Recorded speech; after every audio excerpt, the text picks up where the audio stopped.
कड़ी में हूँ लीना। आज हम बनाएंगे शाकुती मसाला पाउडर। तो आइए देखते हैं इसे बनाने की विधि।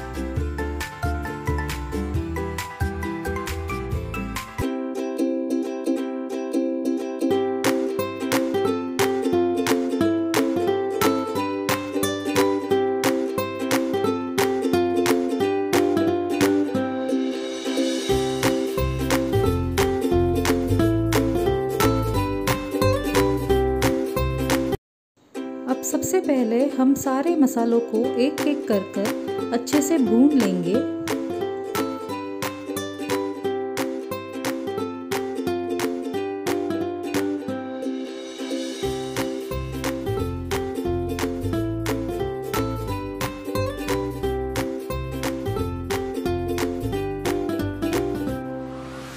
अब ये सारे मसाले भून चुके हैं, इन्हें ठंडा कीजिए और मिक्सर में डालकर अच्छी तरह बारीक पीस लीजिए।